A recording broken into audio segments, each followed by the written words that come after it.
제목은 왕의 제도입니다. 왕의 제도.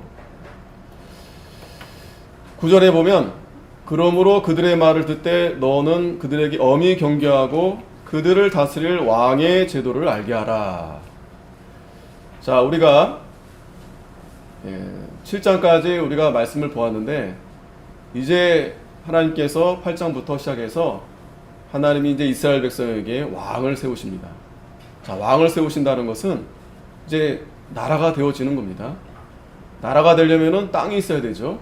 그리고 그 안에 거하는 백성들이 있어야 되고, 그리고 그들을 다스리는 왕이 있어야 됩니다. 자, 그런데 오늘 이스라엘 백성들이 그 왕이 없기 때문에, 또 사사시대에도 왕이 없어서 자기들의 소견대로, 자기들의 옳은 대로 그렇게 살았다고 했습니다. 자, 그러면 하나님이 준비케 하지 않으신 걸까요? 그렇지 않습니다. 사실은 이스라엘 백성들이 하나님을 왕으로 모시고 살면 되는 겁니다. 그런데 그들의 이 생각이, 그들의 믿음이, 사상이 이게 잘못되어져서 하나님 말고 그 열방에 보니까 세상 왕이 있어요. 그래서 그것처럼 자기들에게도 세상 왕을 세워달라는 거예요. 그러니까 세상의 열방의 제도와 같이 우리 이스라엘 나라도, 하나님의 나라도 그렇게 세워달라고 이제 사무엘에게 이렇게 간구한 겁니다. 우리가 이 1장부터 7장까지 우리가 이 서론 같은 아주 중요한 말씀이 되는데, 다시 한번 우리가 잘 기억해 보면, 자, 1장 이제 시작할 때 하나님이 한나에게 하나님이 아이를 주시지 않으셨어요. 그죠? 한나가 아이를 낳을 수 없었습니다. 분명하게 거기서 말씀하신 건 한나가 원래 불임 여자가 아니라 하나님이 그 아이를 낳지 않게 하셨다고 했어요. 그 말씀은 그 뭐냐면 이스라엘 백성의 현 상태를 보여주는 겁니다. 소망이 없는 겁니다. 결혼을 했는데 그러니까 이스라엘 나라가 점점 아이를 낳지 못하게 되면 어떻게 되는 겁니까? 이제 결국 망하게 되는 거죠. 오늘날도 이 시대가 점점 자녀를 낳지 않고 있잖아요. 물론 낳고 싶어서 낳으려는 사람들도 많이 있지만, 그러나 그렇지 않은 사람들이 많아요. 결혼도 안 하려고 그러고 아이도 낳지 않으려고 그러고. 그게 어떤 현상이냐? 바로 그 나라는 이제 더 이상 미래가 보이지 않는 겁니다. 미래를 보지 않고 자기를 위해서. 그렇기 때문에 그러한 가운데 이 한나가 하나님 앞에 간절히 기도하죠. 그래서 하나님이 그 한나의 기도를 들어주셔서 이 사무엘을 하나님이 낳게 하신 겁니다. 하나님이 기도를 들어주셨다. 그런데 이 사무엘 의미에 대해서 지난번에 설교 드릴 때 한나가 하나님 앞에 받았으니 하나님 앞에 다시 드린다, 그런 의미가 있다고 그랬죠. 그래서 한나는 기꺼이 사무엘을 하나님 앞에 드리게 됩니다. 서원한 대로. 그래서 이 사무엘은 어렸을 때부터 하나님 앞에서 믿음으로 잘 자라게 되는데, 반면에 그 제사장이었던 엘리의 자식들은 이 하나님을 존중하지 않은 거예요. 하나님을 멸시하는 겁니다. 그러므로 인해서 하나님이 사무엘에게 말씀해 주시죠. 하나님을 멸시한 그 엘리의 집안을 이제 하나님께서 심판하실 것을 이제 말씀하게 되신 겁니다. 그렇게 됨으로 인해서 하나님이, 그러니까 엘리와 엘리 아들들뿐만 아니고 그건 이스라엘 전체가 이제 사사기 말기쯤 되어서 하나님을 멀리 떠나서 그냥 자기 하고 싶은 대로 사는 거예요. 자기 마음대로. 하나님을 섬기는 게 아니라 우상을 섬기고, 또 하나님을 섬긴다 하면서도 우상과 함께 섬기고. 오늘 이 시대와 다르지 않습니다. 그런 가운데 하나님께서 블레셋을 일으켜서 전쟁을 하나님이 이제 시작한 거죠. 그때 그 전쟁을 시작했던 장소가 어디냐면 에벤에셀입니다. 이스라엘은 에벤에셀에 진을 치고 블레셋은 아벡 그 건너편에 진을 치고 싸웠는데 완전히 이제 이스라엘이 이제 패배하게 됐죠. 그때 이스라엘 백성들이 언약궤를 앞세우고 또 전쟁에 또 나갔는데 결국에는 언약궤도 뺏기고 엘리의 두 아들들도 전쟁에서 죽고 또 엘리도 그 소식을 듣고 쓰러져 죽고. 또 그 가운데 그 비나스의 아내가 이제 아이를 낳죠. 그 아이를 이제 이가봇이다. 하나님의 영광이 떠났다. 이스라엘 백성들이 하나님의 궤를 잃어버렸으니 이제는 더 이상 그들이 어떤 생각하겠어요? 야, 우리가 이제 하나님의 백성이 아니구나. 이거 어떡하냐? 그런데 하나님의 그 언약궤가 이제 블레셋에 있으면서 하나님은 계속 하나님의 일을 하시는 겁니다. 다곤 신상을 완전히 박살내고 그러면서 하나님이 독종을 내리고 그러니까 이거 큰일 난 거예요. 블레셋 사람들이. 아소에서 이제 가드로 옮기고 또 가드에서 또 에글론으로 옮기고 이렇게 옮기면서 가는 곳마다 그냥 더 이 재앙이 심하게 내리는 겁니다. 결국에는 이제 베세메스로 가는 두 암소에 그 수레에다가 언약궤를 실어서 이제 올려 보내는데 그 두 암소가 갓 이제 그 새끼를 이제 낳고 집에 이제 그 두고 있는 상태인데 당연히 본능적으로 이 어미가 새끼에게로 가야겠죠. 그런데 하나님은 그 두 암소가 울면서 바른 길로 베세메스로 가게 하신 겁니다. 참 이스라엘 백성들이 회개하지 않고 이스라엘 백성들이 하나님 앞에 바로 하지 않으니까 하나님이 두 암소를 통해서라도 하나님은 신실하신 하나님께서 하나님의 그 언약을 이루어 가시는 거예요. 그때 베세메스 사람들이 그 언약궤를 보고 얼마나 기뻐했습니까? 그리고 그 수레로 장작을 패서 번제를 드리고 보통은 그 제물이 숫소예요. 그런데 그 암소가 번제를 이렇게 드려지는 겁니다. 그럼 뭐를 말씀합니까? 암소라 할지라도 무엇이라 할지라도 하나님 앞에 이렇게 귀하게 쓰임받게 된다라는, 하나님이 쓰시고자 하면 그렇게 하나님 쓰신다라는 거예요. 멀쩡한 제사장은 벌써 하나님께서 심판하시고 저주하시고 두 암소가 그 하나님의 언약궤를 메고 하나님의 말씀을 이루어 가는 거예요. 그때 이 베세메스 사람들의 예배를 잘 들었는데 그리고 나서 그만 그들이 호기심으로 그 언약궤를 바라보게 된 겁니다. 그것도 하나님이 기뻐하지 않으시는 일이죠. 하나님에 대해서 이 베세메스 사람들이 잘 알지 못한 거예요. 하나님께서 하나님이 합당히 받으실 만한 또 하나님이 정하신 그런 규칙이 있어요. 규정이 있습니다. 오늘 이 왕의 제도도 마찬가지고 오늘 이렇게 예배도 마찬가지고 이스라엘 백성들이 이런 제사도 마찬가지고 또 하나님에 대한 어떤 그런 여러 가지 것들에 대해서 함부로 하면 안 돼요. 함부로 자기 마음대로.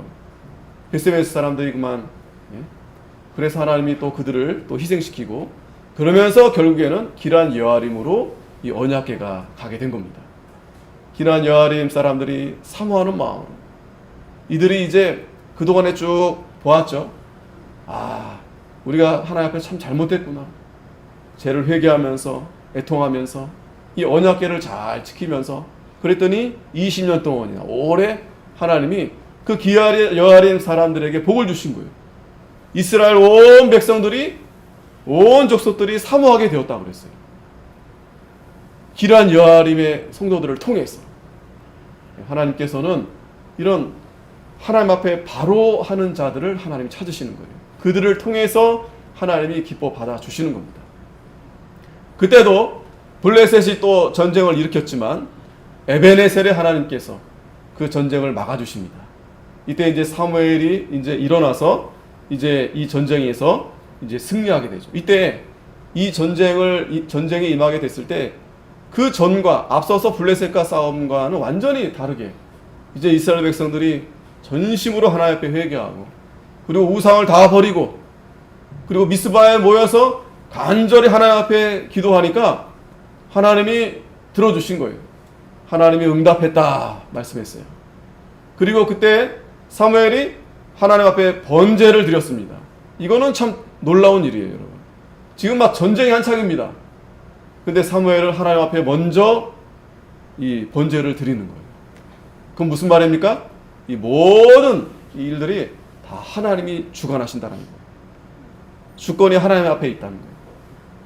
모든 걸 하나님 앞에 맡기고 전적으로 하나님을 의지하고 나아가니까 하나님이 승리하게 해주시고 거기에 이제 에베네셀이란 이제 기념비를 이제 세우게 하신 겁니다.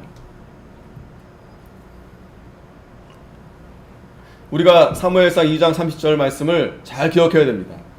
여기 하반절에 보면 이제 나 여호와가 말하노니 결단코 그렇게 아니하리라. 나를 존중히 여긴 자를 내가 존중히 여기고 나를 멸시하는 자를 내가 경멸히 여기리라. 하나님을 존중히 여기는 자를 하나님께서 존중히 여기신다고 그랬어요. 경멸히 여기는 게 어떻게 하는 게 경멸히 여기는 거예요. 물론 하나님을 대적하는 것도 하나님을 욕하는 것도 경멸히 여기는 거지만, 그러나 우리가 하나님 말씀대로 하지 않는 것도 하나님 무시하는 겁니다. 자녀들이 부모가 얘야 이렇게 해라 했는데 내 대답은 아주 똑부러지게 하고 돌아서서 자기 마음대로 하는 거예요. 예? 자기 하고 싶은 대로 하는 거예요. 그렇게 하지 마라. 네. 그리고 또 자기 마음대로 하는 거예요. 대답은 네 했습니다.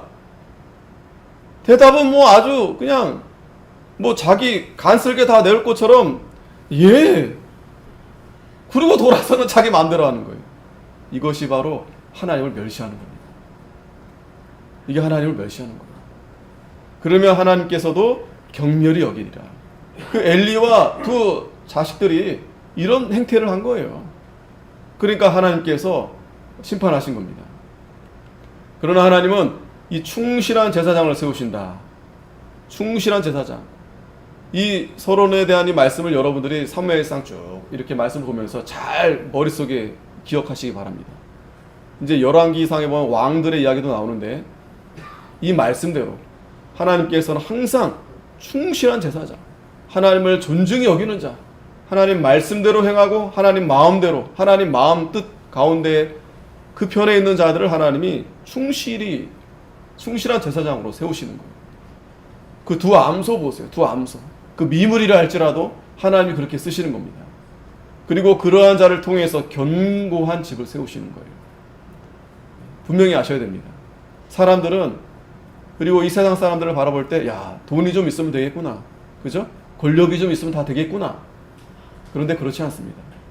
하나님이 전염병을 내리고 하나님이 또 우박을 내리시고 지진이 나고 또 하나님이 또 전쟁을 일으키면, 갈등을 일으키면 언제 그랬냐는 듯이 다 박살나고 흩어지고 그렇게 되는 거예요. 그러나 미비할지라도 하나님의 충실한 제사장을 통해서 하나님이 세우시는 겁니다. 이 사무엘이 하나님 앞에 이렇게 그 전쟁에 앞서서도 지난주 말씀해 보면 온전한 범죄를 드리는 거예요. 여러분, 이 모습을 우리가 잘 기억해야 됩니다. 아, 하나님 앞에 존중히 여긴다는 것은 하나님 말씀 우리가 잘 듣고 순종해 나아가는 건데, 그것은 곧 하나님 앞에 우리가 바르게 하나님 앞에 서는 거예요. 그게 우리가 하나님 앞에 서는 가운데 가장 중요한 것이 예배입니다. 온전한 범죄, 예배입니다. 예배. 우리가 이 예배를 온전히 드려야 하나님을 우리가 지극히 높여드리는 것이고 하나님을 우리가 존중히 여겨드리는 것이고, 그렇게 할 때 하나님이 그 예배자를 하나님께서 기뻐 받으시는 거예요. 소나 양이나 번제 하나님이 이거 받으려고 예배하시는 게 아닙니다. 하나님은 온전한 예배자를 하나님이 찾으시는 거예요. 그 마음을 보시는 거예요. 그 마음을 하나님 보시는 겁니다. 사무엘이 이 번제를 드리니까 전쟁에서 승리하게 하시고 에베네셀이라 하나님이 이렇게 세우게 하신 겁니다. 아까도 말씀드렸지만 사무엘상 5장 1절에 보면 이 에베네셀에부터, 그 에베네셀에서 사실은 전쟁에서 지고 언약궤를 빼앗기게 된 거죠. 그런데 7장 13절 우리가 지난주 다시 하반절에 우리가 이 말씀을 보면 이에 블레셋 사람이 굴복하여 다시는 이스라엘 경내에 들어오지 못하였으며 여호와의 손이 사무엘에 사는 날 동안에 블레셋 사람을 막으시매. 여호와의 손, 우리가 지난 말씀 가운데서도 이 여호와의 손이 블레셋을 쳤잖아요. 재앙을 내리고 다곤을 치고.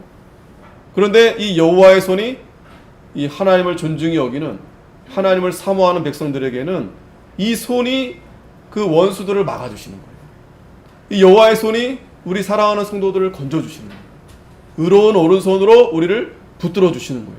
참으로 내가 너를 도와주겠다. 여호와의 손이 우리를 붙들어 주시고 우리를 도와주지 않으면 우리는 한순간도 살 수 없어요. 그래서 블레셋 사람이 이스라엘에게서 빼앗았던 성읍이 에그론으로부터 가드까지 이스라엘에게 회복되니 이스라엘의 그 사방 지경을 블레셋 사람의 손에서 도로 찾았고 또 이스라엘과 아모리 사람 사이에 평화가 있었더라.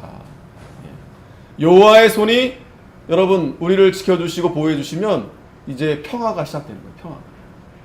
그 평화는 멀리 있는 게 아닙니다. 저와 여러분들의 마음이 여호와의 손이 지금 나를 보호해 주시는구나. 우리 가정을 지켜주시는구나. 우리 나라를 하나님께서 막아주시는구나. 분명합니다. 여러분. 하나님이 우리 나라를 보호해 주시는 거예요. 그렇지 않으면은요, 뭐 지금도 이 코로나 때문에 참 힘들지만 전 세계적으로 보면은 이건 이건 아무것도 아니에요. 더 심각하게 재앙이 내리고 또 지진이 나고 또 전쟁이 나고 그런 나라들이 얼마나 많은지 모릅니다. 그러면 우리나라가 우리나라 사람들이 잘해서 그런가요? 절대 그렇지 않습니다. 옆에 가까운 나라 일본만 봐도요, 태풍이 불고 지진이 나면 뭐 다 무너져서 피해를 보는 거예요. 사람도 죽고. 우리 대한민국이 땅을 잘 지리적으로 우리가 우리가 지키기 때문에 그런 건가요? 결코 그렇지 않습니다. 하나님이 방향을 살짝만 틀어도 또 하나님이 또 살짝 손을 대서 지진이 나면 꼼짝 못해요. 이 한반도도 이제 안심할 그런 땅이 되지 못합니다. 언제든지. 또 전쟁도 마찬가지입니다. 여차하면 저 북한에서 그 핵무기를 쏘면 막을 수 없어요. 얼마 전에 그 이스라엘의 그 중공 그 미사일 공중에서 마치 쇼를 보듯이 미사일 막 쏜 거 보셨잖아요. 그게 남의 나라 일이 아닙니다. 제가 여러분들에게 뭐 공포심을 주려 함이 아니라 이 모든 게 다 하나님의 은혜다라는 거예요.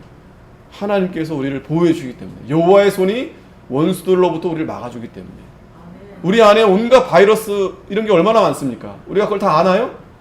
우리가 이렇게 건강하게 이렇게 살아 있을 수 있는 건 하나님이 우리를 지켜주시기 때문에 그래요. 지금도 이 공기 중에서 얼마나 악한 것들이 많이 있습니까?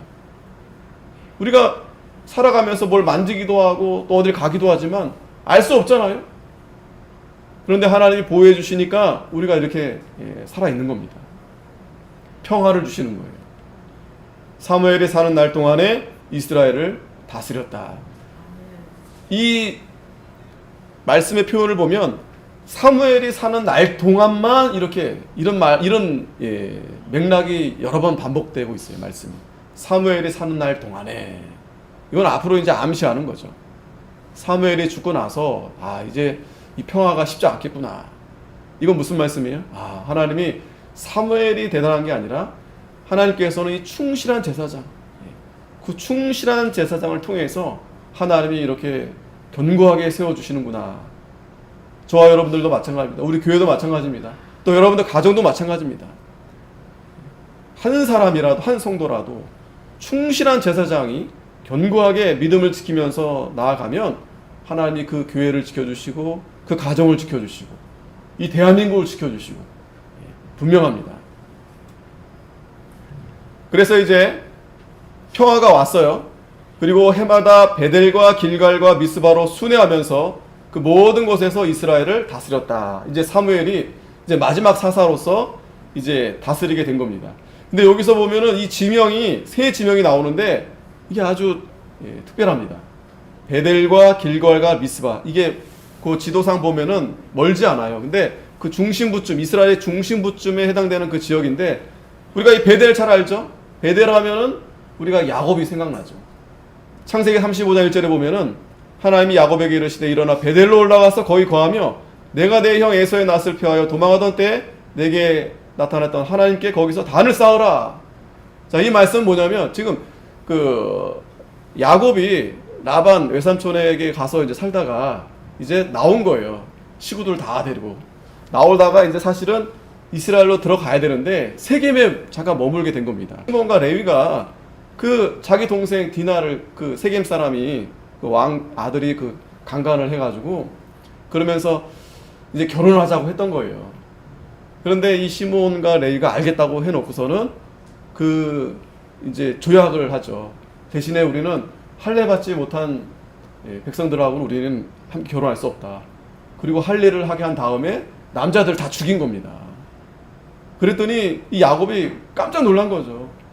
야, 이 일로 인해서 그 사방에 있는 그 이방인들이, 다른 민족들이 이거 우리를 어떻게 하겠어요?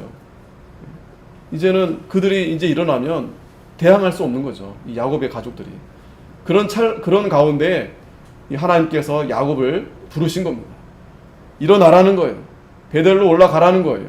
올라가서 모든 신상을 버리고 자신을 정결케 하고 의복을 바꿔라. 그러니까 세겜에서 이 야곱의 자녀들이 거기서 하나님 앞에 바로 하지 못한 거죠. 온갖 그냥 우상들을 그냥 그렇게 가지고 있었던 겁니다. 이게 여러분 오늘 우리의 모습입니다. 우리는 한시도 우리는 하나님을 잊어버리지 않을 수가 없어요. 우리가 늘 하나님을 섬긴다고 하면서도 돌아서면 우리는 늘 우리가 우상이 내가 우상이 되고 세상을 사랑하고, 그래서 거기서 이제 회개하고 베델로 올라가는 겁니다. 자, 여기서 뭐 하냐면 올라가면서 단을 쌓은 거예요, 단을. 자, 그런데 여기서도 이 야곱이 하는 말이 나의 환난 날에 내게 응답하시며 나의 가는 길에서 나와 함께 하신 하나님께 내가 거기서 단을 쌓으리라. 단을 쌓으리라. 이 베델에서 야곱이 하나님 앞에 바로 하지 못한 것들을 다 버려두고 다 땅에다 묻고, 그리고 전심으로 하나님 앞에 돌이켜서 이제 베델로 올라가는 겁니다. 또 거기다 단을 쌓고, 거기가 바로 베델이에요. 거기가 베델. 거기가 이제 단을 쌓았던 곳이죠. 또 이제 길갈에서도 마찬가지입니다. 이스라엘 백성들이 이제 여호수아와 함께 요단을 건너기 전에 그 길갈에서, 거기서 이제 길갈에서도 여호수아 4장 19절에 보면은 정월 10일에 백성이 요단에서 올라와서 여리고 동편 지경 길갈에 진침해 여호수아가 그 요단에서 가져온 12돌을 길갈에 세우고, 자, 요단을 건널 때 12돌을 가지고 왔단 말이죠. 근데 그 언약궤를 앞세우고 가는데 요단강이 갈라지는 거예요. 그러면서 거기서 이제 12돌을 잠깐 세우고 다시 두 돌을 옮겨서 길갈에다가 세워두고서 하나님 앞에 감사의 기념비를 세운 겁니다. 그러면서 이스라엘 자손들이 일러 가로되 후일에 너희 자손이 그 아비에게 묻기를 이 돌은 무슨 뜻이냐. 그러니까 길갈에 그 돌이 있는 거예요. 길갈에. 지금은 어디 있는지 모르겠지만 어쨌든 길갈에다 그 돌을 세워두고서 자식들이나 사람들이 물어볼 때 너희는 자손에게 알게 하여 이르기를 이스라엘의 마른 땅을 밟고 이 요단을 건넜음이라. 너희 하나님 여호와께서 요단물을 너희 앞에 마르게 하사 너희로 건너가게 하신 것이 너희 하나님 여호와께서 우리 앞에 홍해를 말리시고 우리로 건너가게 하신가 같았나니 이는 땅의 모든 백성으로 여호와의 손이 능하심을 알게 하며 너희로 너희 하나님 여호와를 영원토록 경외하게 하려 하심이라 하라. 자, 여기가 바로 길갈입니다.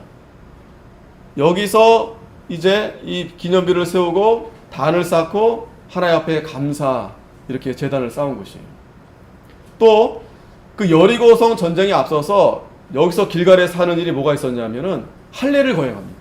왜냐면 출애굽해 오면서 이스라엘 백성들이 할례를 하지 못했거든요. 다니면서 할 수 없는데, 근데 길갈에서 여기서 이스라엘 백성들이 할례를 하고, 그리고 여리고성을 이제 정복하게 들어가는 거예요. 이때도 마찬가지입니다. 할례를 하게 되면 남자들이 힘을 쓸 수 없어요. 그런데 그런 의식을 하게 한 겁니다. 그러면서 이때 애굽의 수치를 너에게 굴러가게 하였다 하였었으므로 그것을 이루 오늘날까지 길갈이라 하니라. 이 길갈의 뜻이 하나님께서 수치를 굴러가게 하셨다. 그러니까 지금 이스라엘 백성들이 여리고의 그 큰 전쟁에 앞서서도 지금 할례를 하고 가는 거예요. 제단을 드리고 가는 거예요. 번제를 드리고 가는 거예요. 이거는 뭐예요? 하나님 앞에 전적으로 맡기고 의지하면서 나아가는 겁니다.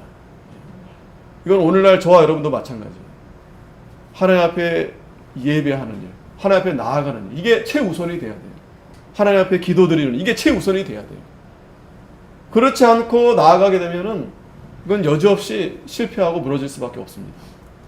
베델에서도 길갈에서도, 그리고 미스바, 마지막에 미스바, 이 세 곳을 순회하면서 이 사무엘이 말씀을 전하고 가르치고 한 거예요. 그러니까 사경회를 했다 이렇게 생각하면 좀 쉽게 이해가 될 수 있죠. 이 미스바도 마찬가지입니다. 여기서 번제를 드리고 여호와께서 응답하여 주시고, 또 17절에 보면 여기서 여호와를 위하여 단을 쌓았다. 거기서 이제 단을 쌓았습니다. 그리고 이제 라마로 돌아왔다. 라마는 이제 이 사무엘의 집입니다. 고향. 돌아와서 여기서도 이스라엘 다스리며 또 거기서 여호와를 위하여 단을 쌓았다. 이 17절 말씀은요, 거의 이제 사무엘의 그 생의 마지막 부분을 보여주는 겁니다. 자기 고향에 돌아왔어서도 이제 거기서도 이스라엘을 잘 다스렸다. 자, 그리고 오늘 이제 8장에 넘어가는데, 참 오늘 1절 말씀 보면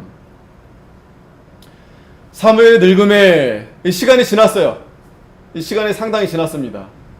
이 늙어서 나이가 어느 정도 됐을까? 보통 이제 50에서 60 정도 되지 않았을까? 이렇게 추정을 하는데, 어쨌든 그런데 성경에서는요, 특별히 사무엘상에서 누가 늙었다 그러면은 이 표현이 좀 좋은 표현이 아니에요. 앞에 엘리도 늙었다 그랬잖아요. 늙어서 눈이 어둡고 해서 그만 영적으로도 어두워지고 또 잘 분별을 못한 가운데 있었죠. 그러니까 이 표현도 이 사무엘의 늙음의 이 표현이, 이 사무엘이 그전까지는 잘했었는데 이제 좀 뭔가 나약해지고 뭔가 좀 부족한 모습이 이제 앞으로 보여질 것을 암시하는 겁니다.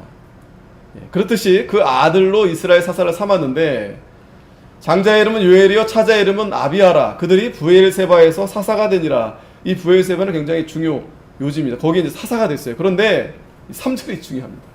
그 아들들이 그 아비의 행위를 따르지 않고 이를 따라서 뇌물을 취하고 판결을 굽게 했다. 결정적으로 아비의 행위를 따르지 않았어요. 아비가 누구예요? 이 아들들의 아비 누구예요? 사무엘입니다.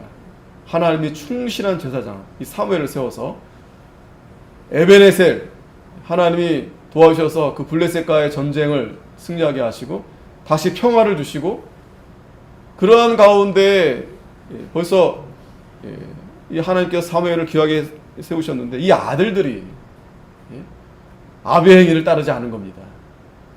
참 이런 말씀을 보게 되면 겸손하게 돼요. 할 수 없습니다. 부모의 마음은 자식이 부모의 생각처럼 잘 되면 좋겠는데 그게 여간 쉬운 일이 아니에요. 또 한편으로는 부모가 잘 못해도 또 자녀들이 또 잘하는 경우도 더러 많습니다. 어떻게 보면 하나님은 참 우리는 알 수 없어요. 그러니까 여기서 보면 우리는 중요한 것은 겸손해야 됩니다. 항상 겸손해야 됩니다. 그 교회사에서도 제가 말씀드렸던 그 어거스틴 있잖아요. 그 어머니 모니카. 그 눈물의 자식은 망하지 않는다고 그랬어요. 그 어머니가 일평생 동안 얼마나 그 아들 때문에, 남편 때문에 얼마나 속을 많이 속였습니까? 그런데 늘 기도하는 거예요. 그리고 그 마음 한편에는 결코 하나님께서 눈물의 기도할 자식은 하나님 망하지 않게 하신다. 하나님이 그 기도를 들어주셨어요. 자, 어쨌든 이 사무엘의 아들들이 참 이 바로하지 못한 부분에 있어서는 또 오점이 아닐 수 없습니다. 그죠? 사무엘이 지금 그 탄생으로부터 낳을 수 없는 가운데 하나님이 낳아주시고, 또 그 어머니가 사무엘을 또 이렇게 바쳐드리고, 또 사무엘은 또 어렸을 때부터 성전 앞에서 얼마나 바르게 잘 자랐습니까? 사무엘아, 그 엘리에게는 하나님이 부르지 않는데 사무엘에게는 하나님이 그 음성으로 들리게 하시고 말씀을 주시고 에베네셀 싸움에서도 승리하게 하시고 그랬는데, 그 자녀들이 참 아비의 행위를 따르지 않고 또 뇌물을 취하고 또 이를 따라서, 자기 이익을 따라서 돈이 되는데 누가 돈을 더 많이 주면 또 뇌물을 받고 판결을 굽게 하는 거예요. 이거 참, 이런 일들이 뭐 이 시대뿐만 아니고 오늘날도 마찬가지죠. 중요한 것은 우리가 겸손해야 됩니다. 무엇보다도 이 사무엘이 참 늙어졌다라는 것은 이 힘이 빠졌다라는 거예요. 또 영적인 어떤 그런 힘도 이렇게 미비하게 되었다라는 거예요. 이게 참 인생 무상입니다, 여러분. 우리 앞서서도 참 훌륭하신 우리 교단 안에서도 그렇고 또 교회적으로도 그렇고 그런 훌륭하신 분들이 많잖아요, 그죠? 목사님들도 많으시고. 그 당시에는 정말 교회가 아주 부흥을 일으켰어요. 그런데 그것도 한 시대입니다. 한 시대예요. 인생 무상입니다. 이사야 40장 6절에 보면 말하는 자의 소리여 가로되 외치라. 대답하되 내가 무엇이라 외치리까. 가로되 모든 육체는 풀이요 그 모든 아름다움 들의 꽃 같으니 푸른 마르고 꽃은 시듬은 여호와의 기운이 그 위에 붐이라. 이 백성은 실로 풀이로다. 푸른 마르고 꽃은 시드나 우리 하나님의 말씀은 영영이 서리라. 아멘. 예. 사무엘이 대단한 사람인 건 맞습니다. 하지만 그 대단한 사람 사무엘을 쓰신 분은 하나님이시다. 하나님. 우리는 하나님을 바라보고 하나님 말씀만 따라가는 게 중요하지, 이 사람 보고 사람 의지하고 그러면 반드시 실패합니다. 낙심하게 되고. 자, 4절에 보면 이스라엘 모든 장로가 모여 라마에 있는 사무엘에게 나아가서, 이제 심각한 거예요. 사무엘도 이제 힘이 빠지고 또 그 자녀들이 잘할 줄 알았는데 이건 뭐 엘리의 자식들만큼은 아니지만 어쨌든 지금 바로 하지 못하는 가운데 있는 겁니다. 이 장로들이 모여서 사무엘에게 보소서 당신은 늙고 당신의 아들들은 당신의 행위를 따르지 아니하니 열방과 같이 우리에게 왕을 세워 우리를 다스리게 하소서. 자, 현실적인 어려움의 문제가 닥쳤습니다. 이거는 어떻게 해서든지 해결을 해야 돼요. 그런데 지금 이 장로들이 모여서 사무엘에게 구한 건 뭐예요? 왕을 세워달라는 겁니다. 왜? 이 사무엘이 이제 그동안 왕과 같이 잘 다스리고 했는데 나이가 늙어서 이제 영향력이 없고 또 아들들도 잘 못하니까 이제 왕을 세워달라고 한 겁니다. 그런데 문제는 열방과 같이 그랬어요. 다른 나라의 왕처럼. 그러니까 다른 나라의 왕처럼 세우게 되면 어떻게 됩니까? 그 제도도 다른 나라의 제도를 들여와야 돼요. 다른 나라의 왕의 그 제도를 다 들여와야 됩니다. 보니까 옆에 이웃나라 보니까 잘 살고 또 잘 나라를 지키고 또 질서 정연하고 딱 체계가 잡혔어요. 그럼 분명합니다. 여러분 보세요. 대기업이나 이렇게 여러 이 사회에서 보면은 잘 되는 데 보면은 아주 체계적이고 질서가 딱 잡혀 있고, 거기 딱 중심 리더가 있고 딱 그렇게 잘 되어 있어요. 그런데 지금 이스라엘은 지금 그런 어떤 체계가 있는 게 아닙니다. 체계가 있는 게 아니고 그동안에 이 사무엘을 통해서 하나님 말씀을 받으면 그 말씀대로 돌아가게끔 그렇게 돼 있었어요. 그러니까 이렇게 가다가는 우리가 이제 안 되겠다. 또 블레셋이나 또 이방 나라 쳐들어오면 이건 우리가 안 되겠다. 준비를 해야 되겠다. 이방 나라처럼 저렇게 저 제도를 가져와서 저런 왕을, 이방 나라 왕 같은 왕을 세워서 그렇게 하면 좋겠다. 이렇게 권면한 겁니다. 자, 놀라운 것은 신명기 17장 14절에 모세가 이미 이렇게 될 것을 보고 말씀했어요. 보면 내가 내 하나님 여호와께서 내게 주시는 땅에 이르러 그 땅을 얻어 거할 때 만일 우리도 우리 주위의 열국같이 우리 위에 왕을 세우리라는 뜻이 나거든. 자, 보세요. 이미 다 내다본 거예요. 다 내다본 겁니다. 그러면 자, 이게 어떤 의미가 있겠어요? 그러니까 이스라엘 백성뿐만 아니고요, 우리 사람들은 다 이렇게 생각하는 부분이 다 너무나 인간적이에요.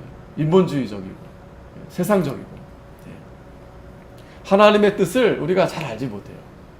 또 하나님의 마음을, 하나님의 계획을 그거를 좀 헤아려 보려고 하지 않아요. 항상 자기 중심입니다. 나 중심. 어떻게 하면 내가 좀 편하게 살까? 내가 좀 잘할 수 있을까? 그러니까 아직 가나안에 들어가지 않은 가운데서도 모세가 이미 알고서 이렇게 말씀하신 겁니다. 신명기 9장 6절에 보면은 그러므로 내가 알 것은 내 하나님 여호와께서 내게 이 아름다운 땅을 기업으로 주신 것이 내 의로움을 인함이 아니라 너는 목이 곧은 백성이라. 이스라엘 백성들이 목이 곧은 백성이다 라고 이렇게 표현한 겁니다. 목이 고다. 목이 고다다라는 것은 뻣뻣해가지고 말을 들으려 하지 않아요. 그래서 이스라엘 백성들이 그 광야에서 여호와를 경노케 했는데 이걸 기억하라는 거예요. 애굽에서 나올 때부터 이곳에 이르기까지 늘 여호와를 거역하였다. 여러분 한번 잘 기억해 보세요. 항상 거역합니다. 이스라엘 백성들만 거역한 게 아니고 저와 여러분들도 항상 거역하는 거예요. 하나님의 뜻이 무엇인지를 먼저 생각하는 게 아니라 항상 자기 중심, 내 중심. 그러면서 우리는 하나님을 항상 거역합니다. 로마서 1장 21절에도 하나님을 알되 하나님으로 영화롭게도 아니하며 감사치도 아니하고 오히려 그 생각이 허망하여지며 미련한 마음이 어두워졌나니. 하나님을 알지만 그냥 아는 거예요, 단지. 그리고 알면서 우리는 하나님을 더 기쁘시게, 하나님을 더 영화롭게 해야 되겠다 해야 되는데 그게 아니고 우리는 그저 자기 생각.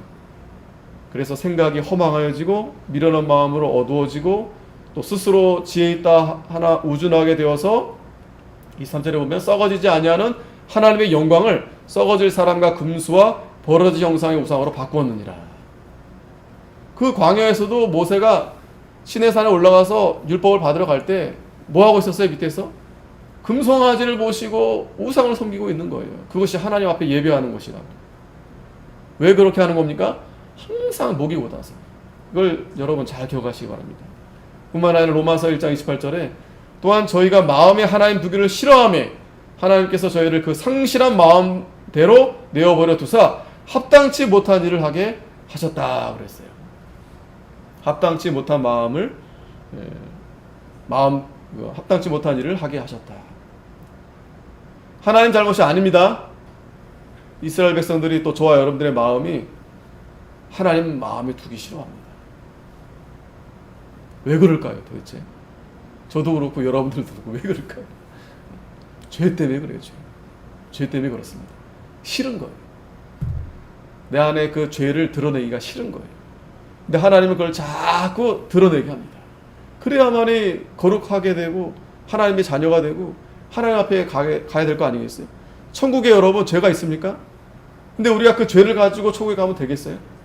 근데 우리는 그 죄가 좋은 거예요. 죄가 좋은 거예요. 너무나 달콤하고 자기에게 쾌락을 주고 만족을 주고 그래서 하나님 두기를 마음에 싫어하는 겁니다. 자, 그럴 때 하나님이 그 상실한 마음대로 내어 버려 두었다 그랬어요. 이걸 잘 보세요. 아이쿠, 내가 잘못했구나. 회개하고 나아가면 그건 하나님이 정말 우리를 사랑하시고 하나님 앞에 더 큰 은혜를 우리에게 주시는 겁니다. 그런데 뭐 잘못했어도 뭐 살만하네, 뭐 별일 없네 하면서도 계속해서 죄를 짓고 회개하지 않고 나아가게 되면 이거는 하나님이 더 크게 하나님께서 벌을 내리시는 거예요. 그게 유기입니다. 유기인 거예요. 유기, 내버려두다.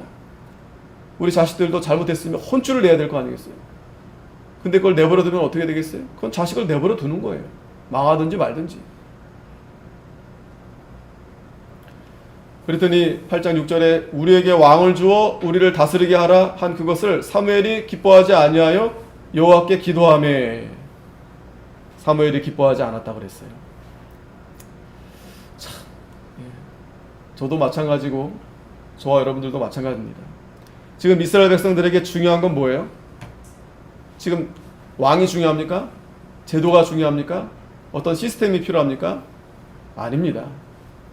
사무엘이 왜 지금 기뻐하지 않았을까요? 우리가 하나님 앞에 중요한 것은 하나님과의 올바른 관계가 중요한 거예요. 뭐가 잘 안 돼 있다, 뭐가 부족하다, 그거는 그 다음 문제입니다. 정말 중요한 것은 우리가 하나님을 믿고 하나님의 뜻을 순종하면서 하나님을 왕으로 모실 때 하나님이 더할 나위 없이 하나님이 복을 주시는 거예요. 견고하게 세워주시는 거예요. 그런데 여러분, 저와 여러분들은 어떻게 합니까?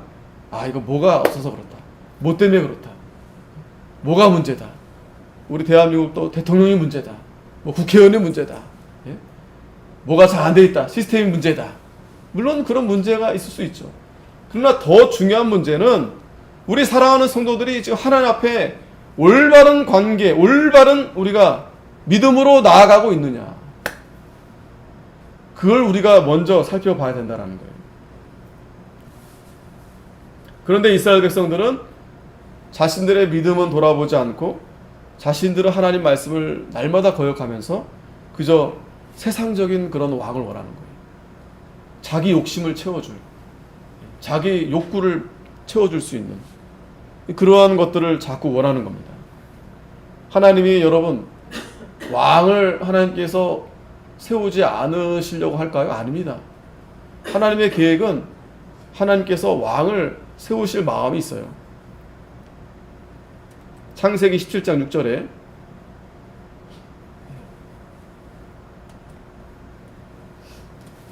창세기 17장 6절의 말씀을 보면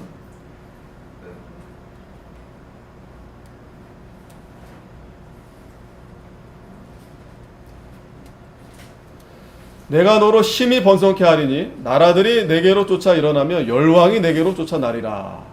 자, 하나님이 아브라함을 믿음의 조상으로 세웠죠. 아브라함을 통해서 하나님께서 무슨 말씀을 했냐면 너로 심히 번성케 하고 나라들이 내게로 쫓아 일어나며 열왕이 내게로 쫓아나리라. 그러니까 하나님께서는 하나님의 나라, 하나님의 백성, 하나님의 민족들을 모으게 하셔서 하나님께서 이러한 계획이 있으신 겁니다. 하나님이 또 다윗이라는 왕을 장차 세우실 겁니다. 그런데 이스라엘 백성들은 지금 어떤 왕을 원해요? 자기들이 원하는 왕을 원하는, 세상의 왕을 원하는 거예요.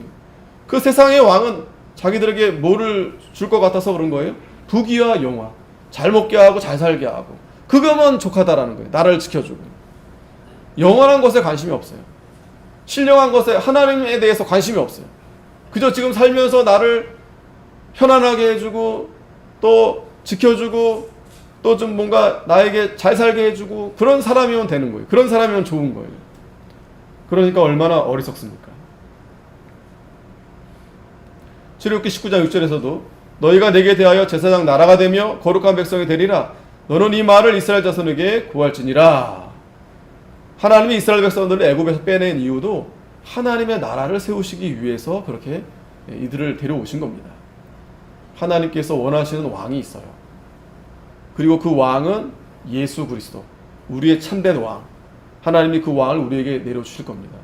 그러니까 이 하나님의 나라는 그저 이 세상의 나라와 비교할 수 없어요. 근데 이스라엘 백성들은 여전히 세상적이고 마귀적이고 육신적이어서, 정욕적이어서 그저 세상만 바라보는 거예요. 내가 여기서 좀 편안하게 잘 먹고 잘 살까. 하나님 나라는 보지 못하는 겁니다.